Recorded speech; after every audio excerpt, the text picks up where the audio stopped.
Well, right there, you see what is my idea of what this course is about. And you might think of it as the course objective. And you might think of it as the personal goal for you with regard to this course.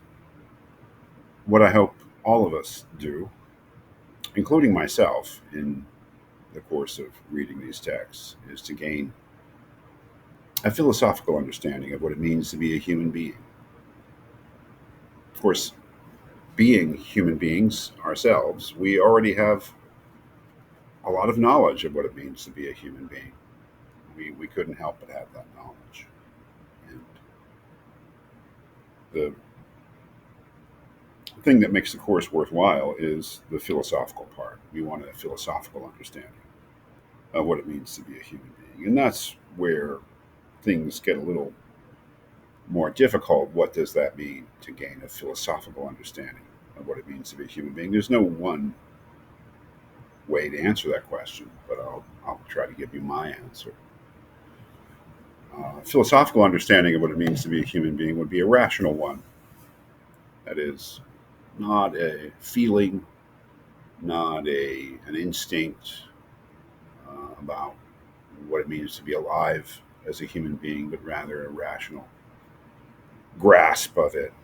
And that would be perhaps an explicit answer to this question: what am I? I would say right away that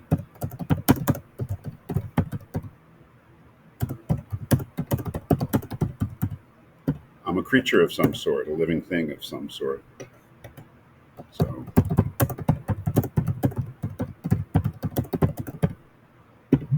what sort of creature am I?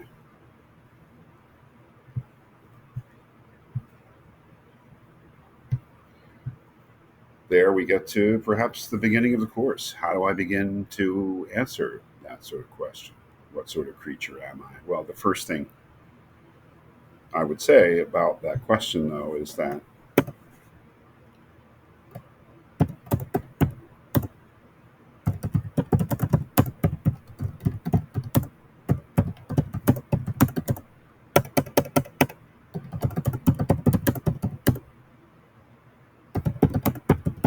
trying to understand myself as a being of some kind. I'm not on the philosophical level, at least at first, trying to understand myself as an individual. I'm trying to understand myself as a member of a kind or group. Um, what sort of as a kind of being. And instantly I realized that what I try to discover about myself will be something that I will have in common with other human beings. So we might begin to think of our question in a different way. Instead of me, we might be thinking us. How should we understand ourselves?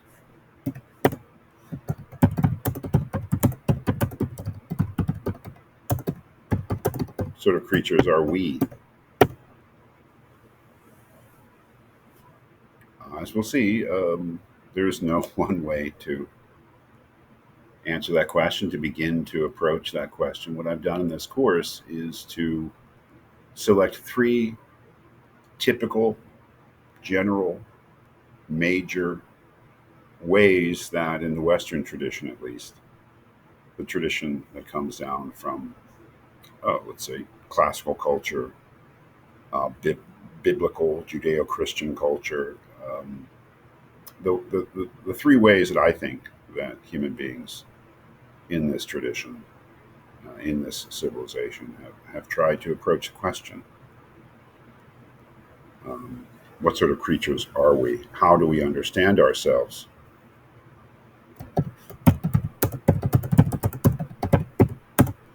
What is the basic human condition? There are three books to read in this course, and those three books are each of them representatives of a wider approach to understanding the basic human condition, or understanding human nature, or answers to the question how we begin to understand ourselves. The first tradition is a rationalist one, and our representative of that is Plato's Republic. There are other works that we could have used, but this is the one that I think is most interesting, really. But the rationalist approach basically says that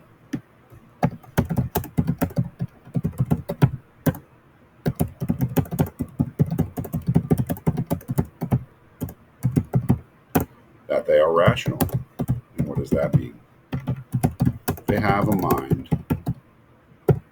They can think. They are aware of themselves and can gain knowledge of themselves and the world.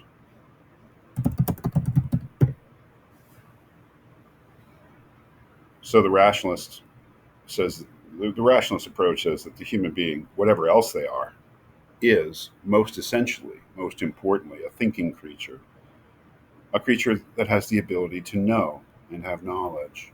And without that, we would not be human. What makes us human is our capacity to think. We are reasonable creatures, rational creatures. Any number of Western philosophers have explicitly said it. But importantly,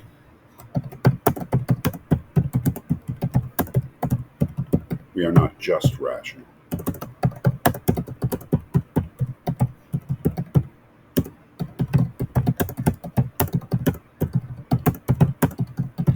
We have non-rational aspects that we need to deal with, and that's what makes it interesting, I think. And that is really what makes the Republic, Plato's Republic, such an interesting work, is that he's arguing that essentially our rational nature is our defining nature, but that the whole problem of living life is to find the proper balance between the rational part of ourselves and the non-rational part of ourselves.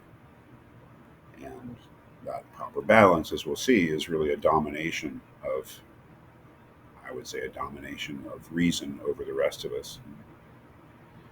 It's very interesting. So that's our first approach. Again, we'll be reading the Republic, but we could have read any number of other things.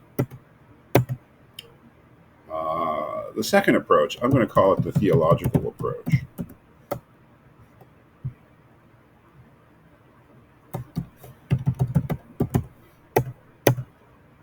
I am using the word theological rather than religious because what we are exploring doesn't have to do necessarily with a practiced religion, but rather with a more general worldview. And the theological approach, I would say, is that unlike the rationalist approach, the theological approach, which doesn't deny that we have a rational nature, we surely do, but more fundamental than that, even more important than that, is this basic fact. It would say a basic fact about human beings, and that is that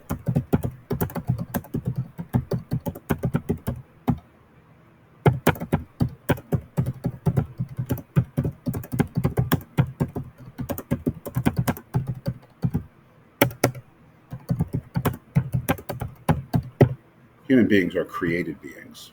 That is, we were created by some divine being itself, and moreover, that we live our lives in the presence of that creator. That is, you might say, just as well, that human beings are created by God and that they live their lives in the presence of God. That this is the most fundamental fact, or that this is the human condition. So theological just basically means that we cannot understand ourselves unless we understand these basic facts. That we're not just here, but rather that we were created by a being who meant us to be here, and that we live our lives in some sort of relation with that being, in the presence of that being. Our representative of this approach, again, there could have been any number, is Kierkegaard and his book, Sickness Unto Death. Yes, this is a specifically Christian book, The Sickness Unto Death. The general idea that we have to take into account ourselves as created beings and living in a universe where we're in some sort of relationship with God or the gods, for polytheistic. We could have, any number of books, any number of thinkers, or any number of pieces of philosophical or religious literature could have been chosen. I particularly like Kierkegaard's The Sickness Unto Death, and it is a Christian view, as we'll see. There's no getting around it. There's no generic, really, theological or religious view. There are only particular ones, so at least I don't think there's a general religious view. So yes, we'll be looking at. And I think that the second part of this, that we live our lives in the presence of God, is the fundamental theme of Kierkegaard's Sickness Unto Death. Finally, we'll be looking at the scientific approach. Again, the scientific approach is simply that human beings, whatever they are, the way to study them is through natural science, physics, especially biology, but all the sciences. Uh,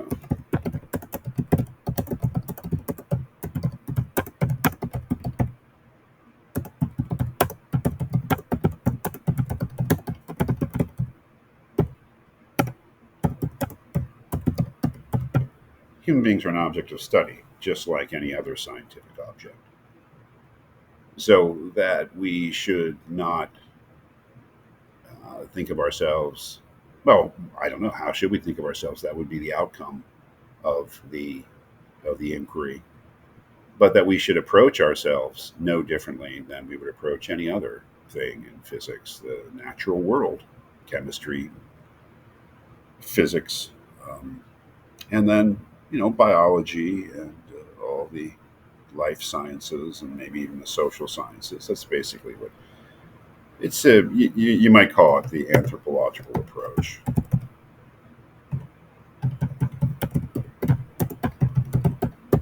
Is that anthropology is just the study of human beings, and it's the attempt to study human beings no differently in method than we study anything else.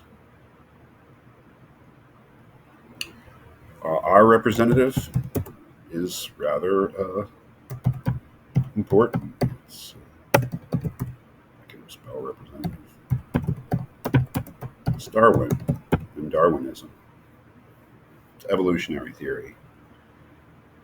Certainly, when it comes to biology and the natural sciences, the most important method or approach to understanding ourselves and understanding nature in general, living nature in general, has been Darwinism, evolutionary theory.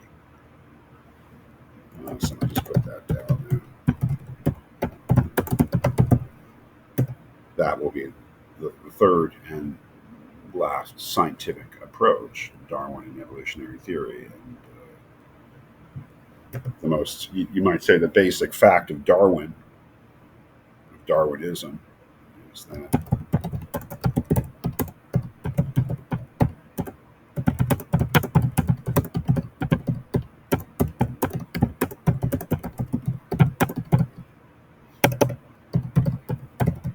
human beings evolved. And moreover, they evolved out of other species. Well, human beings evolved out of other species. That's the basic evolutionary fact, that human beings have not always been here. Other creatures were, and that we owe our existence to them. That we evolved as they changed. Some of them changed into us, you might say, over very long periods of Earth history. And the way that that happened fundamentally was by way of natural selection and survival of the fittest. These two basic facts really make up what Darwinism is: evolution and natural selection. So the idea is that if we go back to our first question, what am I? I may be a rational creature, and understanding what that means and establishing the rational part of myself over the rest of myself is my life's work. What am I? I am a creature of God. I am a being that was created by God and lives in the presence of God. And so my life's work is to make sure that I am in the right sort of relationship with God. What am I? I am an animal. I am a biological creature. I am an animal, and my basic nature is one that evolved, that I inherited from my ancestors who evolved by way of natural selection. So my life's work, I don't know. Um, Probably don't have a life's work really under this way of thinking. However, if I want to understand myself, I have to understand myself as something that is here because of basically millions, if not billions, of years of biological evolution by way of natural selection. So each one of these approaches gives us a kind of answer to these questions. What sort of creature am I? How should I understand myself? What is the basic human condition? And that's really it's pretty much everything we're doing in this course. Everything else is the details.